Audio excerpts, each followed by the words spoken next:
Tudo bem? Boa tarde, galera. Muito bom estar com vocês mais uma vez. Vamos dar continuidade à nossa aula. Espero que vocês estejam bem, juntamente com os familiares de vocês, tá ok?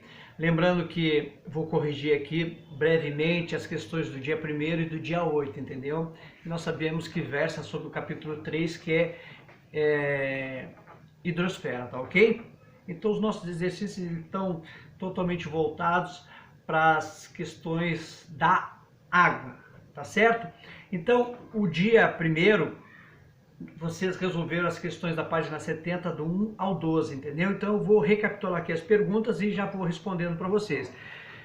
Ele diz o seguinte, que nós temos 70% de água no nosso corpo. Então, fez um estudo de caso. Se uma pessoa tem 70 quilos, quantos quilos de água tem no corpo dela?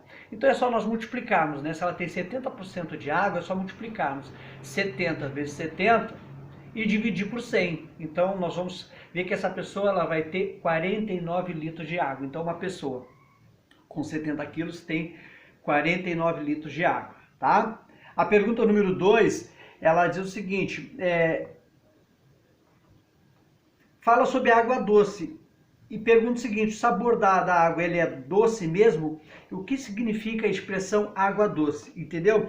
Então, a água do rio, ela não é doce. O que acontece? Ela tem uma concentração de sais menor que a água do mar, tá ok? Então, é uma resposta bem simples, simplificada. A pergunta número 3, ela fala o seguinte, o Brasil, está afirmando, é um país com grandes reservas de água doce. Porque mesmo assim muitas regiões podem sofrer com a falta de água. Então tem alguns fatores que influenciam nessa situação, nesse contexto. Então, por exemplo, né, pode existir uma má distribuição dessa água por regiões, entendeu? No nosso Brasil, depois a gente vai ver aqui que tem regiões com uma população muito grande, com uma porcentagem de água bem pequena em relação a toda a proporção de água existente no nosso Brasil, entendeu? Então, são vários fatores, essa má distribuição de água, outro voltado para fatores climáticos, porque o que acontece? Os fatores climáticos, eles vão influenciar no regime de chuvas. Então, alguns estados, né, como a gente vê aí, o próprio Nordeste, às vezes sofre muito devido a essas questões climáticas. Outros fatores também, eles passam a questão do desperdício e do consumo. Então, todos esses somatórios, eles contribuem para que numa região exista, de certa forma, uma abundância de água e noutra, infelizmente, uma escassez. A questão número 4, ele pergunta o seguinte, até questões que as pessoas levantam às vezes, né? Tem vida em Marte? Aí então faz uma pergunta mais ou menos dentro desse contexto. Porque os principais objetivos das missões espaciais enviadas a Marte e a outros planetas é descobrir se tem água em estado líquido. Por quê? Nós sabemos que a água em estado líquido ela é imprescindível para a nossa sobrevivência. Então, as expedições nesses locais, elas partem do seguinte pressuposto. Se tem água em estado líquido, pode ter existido habitação nesse planeta ou possivelmente esse planeta ele pode ser habitado, ok? A 5, uma pergunta bem simples. Choveu à noite, no outro dia a água desapareceu. O que aconteceu? A água evaporou, né? Ou seja, ela evaporou, ela passou do estado líquido para o estado gasoso, tá ok? Número 6, ele fala o seguinte, que existem regiões do planeta onde a gente pode encontrar água no estado líquido, estado sólido e estado gasoso. Tá? Então essas regiões, nós temos locais onde há geleiras, por exemplo, a Antártica, é uma região que tem 14 milhões de quilômetros quadrados e 90% da água do planeta se encontra nessa região. Nós temos também a Groenlândia, temos o Ártico, temos também a Patagônia, tá ok? E também nos polos norte e sul. O polo norte, vamos tomar como referência essa folha aqui, ó, digamos assim, o polo norte, ele está 4 quilômetros abaixo do oceano. E o polo sul, ele está a 3 quilômetros acima do nível do mar. Esse aqui é o nível do mar, ele está a 3 quilômetros acima do nível do mar. A 7, nós temos várias palavras ali, oceanos, rios, águas, solo, lençóis freáticos, e pergunta o seguinte: organizar essas palavras de modo a promover o ciclo de água na natureza, tá ok? Então o que acontece? Nós sabemos que as águas dos oceanos, dos rios, dos mares, dos solos, o que acontece? Ela vai se evaporar. Já vimos o que é evaporação? Passagem do estado líquido para o gasoso. E ela vai o quê? Ela vai se condensar. Ela vai se condensar. Então o que acontece? Ela vai se condensar na atmosfera. Essa condensação é o contrário, é do estado gasoso para o estado líquido, entendeu? Aí o que acontece? Somado a, como a gente vê assim, a perda de vapor ocasionado, né, pelas plantas, pelos seres vivos através da transpiração, então esse processo de transpiração também vai ajudar no processo de condensação dessa água, ela vai se instalar lá na nuvem, entendeu? E o que acontece? Vai se precipitar na forma de chuva. Aí, se precipitando na forma de chuva, ela vai novamente para os rios, para os lagos, para os solos, entendeu? Através dos lençóis freáticos, e vai continuar todo esse ciclo. Então, esse é o ciclo da água na natureza, tá ok? A questão número 8, eu vou convidar vocês a virem aqui no computador. Ela é o seguinte, ó. Ela pede para vocês identificar esses processos que está acontecendo aqui, ó. O 2, você vê que o 1 aqui, ó, ele está em relação à água, o 2 está em relação às plantas, o 3 está mais relacionado às nuvens e o 4 é a chuva. Então, o 1, nós sabemos que é a evaporação. Então, a água está saindo do estado líquido, está se condensando na atmosfera na forma de gasoso, então, né, na forma gasosa, melhor dizendo. Então aqui, ó, é a evaporação. O 2, nós já vimos, é a transpiração, tá? As plantas, os animais, eles vão transpirar, e isso vai entrar nesse processo de condensação. Aqui a nuvem, o que ela está propriamente simplificando o processo, né, de condensação, de uma maneira direta e objetiva. O que acontece? As gotículas de águas que existiam, digamos assim, na forma gasosa, com o tempo elas passam a pesar nessa nuvem aqui e elas vão se precipitar na forma de chuva. E aí vai acontecer, como eu falei anteriormente, todo esse processo aqui, ó, tá? Que ele está exemplificando o ciclo de água na natureza, ok? Bom, vamos ver aqui. A questão número 9 pergunta o seguinte: se a água de uma enchente, ela pode ser retirada de um poço? Ela pode sim ser retirada de um poço, porque essa água ela vai entrar no solo. Entrando no solo, o que acontece? Ela vai criar um lençol subterrâneo, e através desse lençol subterrâneo pode-se fazer um poço e subtrair essa água dali, entendeu? O número 10, ele fala sobre a água que nós bebemos e ingerimos com alimento, como ela é devolvida ao ambiente. Então ela é devolvida ao ambiente, uma parte nós já vimos aqui através da transpiração e a outra através da urina. E também através desse ciclo todo que a gente presenciou, que é o ciclo da água na natureza, tá ok? A número 11 pergunta o seguinte: pede para a gente refletir sobre a distribuição de água no planeta e responder qual a origem da maior parte da água que chega na atmosfera. Então, a origem da maior parte da água que chega à atmosfera é a origem oceânica, ou seja, 70% do nosso planeta é coberto por águas do oceano. E o número 12, tá? A última questão dos exercícios colocados no dia 1º, quando o céu está azul, sem nuvens, dizemos que o céu está aberto. Por que não chove quando o céu está dessa forma? Basicamente, de uma maneira subjetiva, nós já explicamos, porque se não tem nuvens, o que acontece? Por enquanto não está existindo aquele processo de condensação. Quando tiver as nuvens, o que acontece? Vai existir esse processo de condensação, ou seja, a água em estado gasoso, ela vai se transformar em estado líquido e vai se precipitar através da chuva, tá ok?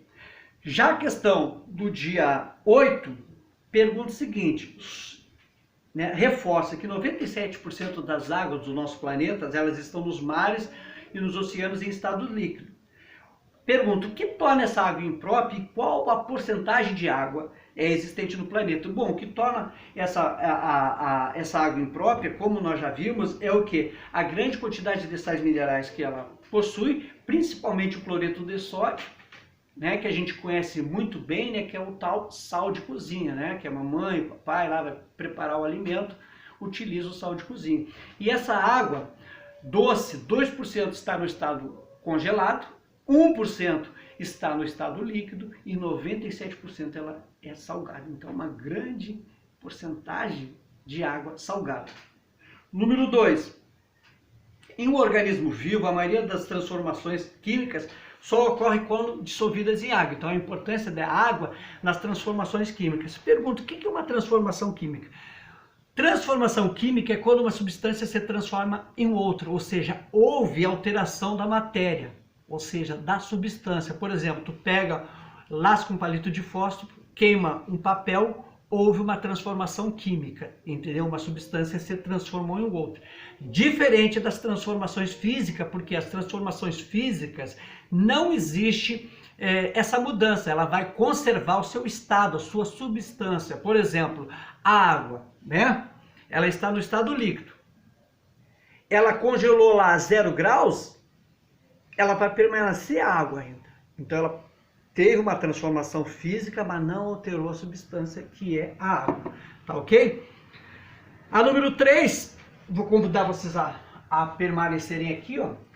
E ela, mais ou menos, ela versa sobre isso também, sobre aquela questão da quantidade de água no nosso Brasil, entendeu? Então ela pergunta o seguinte, observando o gráfico aqui, ó, aqui está o gráfico, mas aqui está toda a pista que vocês precisam aqui, ó, nessa tabulação de dados, né? Eu botei o gráfico só para fazer uma pegadinha com você, mas a resposta está toda aqui, ó, e está no gráfico também. Mas ela diz o seguinte, qual estado com a segunda menor população, porém a maior porcentagem de água? Então é o estado norte, ó, só observar aqui, o norte, ó, se nós analisarmos aqui a população em porcentagens no Brasil, ó, aqui tem a menor população, é o centro-oeste, o segundo é o norte. Porém, ele tem aqui, ó, 70% de quantidade de água. Então, é um estado pequeno que tem uma grande proporção de água. Então, essa é a letra A, é o estado norte, é o estado que tem a segunda menor população, mas, porém, a maior quantidade de água. A letra B, ela pergunta o seguinte, qual estado que tem a segunda menor proporção de água em relação à população? Bom, o estado que tem a menor segunda proporção de água em relação à população é o Sudeste. Porque que o Sudeste ele tem somente 6% de água, mas o Sudeste, que a gente pega aqui, Rio de Janeiro, Espírito Santo, São Paulo, Minas Gerais, né, ele tem uma população de 43% da população brasileira. Tá ok? Então aqui já respondemos a pergunta número 3. A pergunta número 4, ela versa especificamente sobre as mudanças de estados físicos da água. Então, o que é a fusão? Fusão, gente, é o que? A mudança do estado sólido para o estado líquido. Por exemplo, digamos que essa água aqui, como eu falei anteriormente, ela congelou a 0 grau. Ela está no estado sólido. Com o tempo, ela vai ficar no estado líquido. Isso é fusão. Solidificação é o contrário. Ela está no estado líquido, vou botar lá no congelador, ela vai para o estado sólido, tá?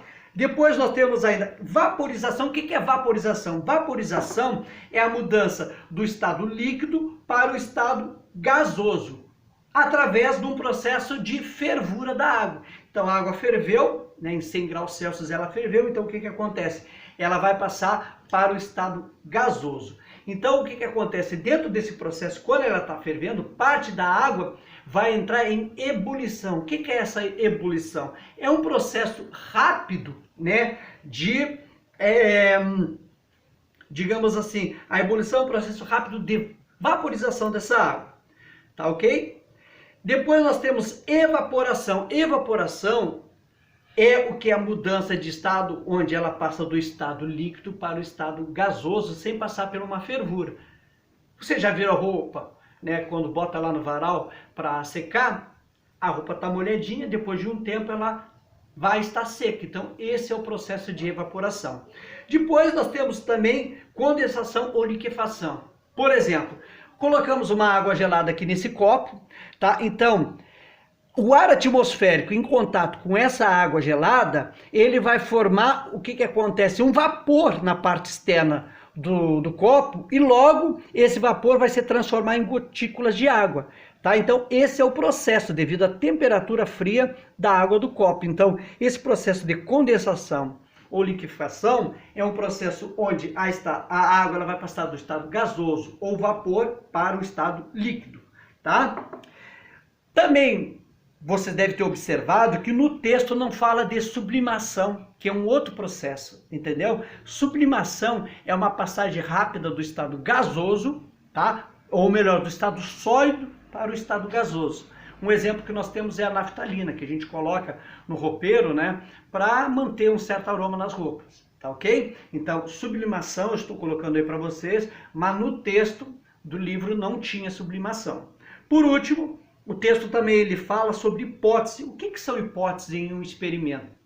Hipóteses são palpites, são observações que você vai fazer sobre como um evento, uma experiência se manifesta. Tomando como referência o exemplo anterior, né? Por exemplo, de condensação e liquefação, vocês vão observar todos o que aconteceu com a água, com o copo nesse processo, aí vocês vão anotando. Então isso aí vai fazer com que vocês possam levantar hipótese, ou seja, vocês vão analisar o comportamento desta água perante essa situação. Tá ok? O número 6 eu já expliquei para vocês anteriormente, mas ele fala sobre o ciclo de água da natureza. Nós já explicamos isso. Então, pessoal, tá corrigido, tá ok? Mais uma vez, muito obrigado pela atenção de vocês, pela parcela que vocês estão dando nesse momento atípico. Sigo dizendo para vocês seguirem se cuidando, entendeu? Apesar de estar existindo uma flexibilização aí nas regras, né, do isolamento, é preciso se cuidar. Um abração para todos, uma boa tarde, ok?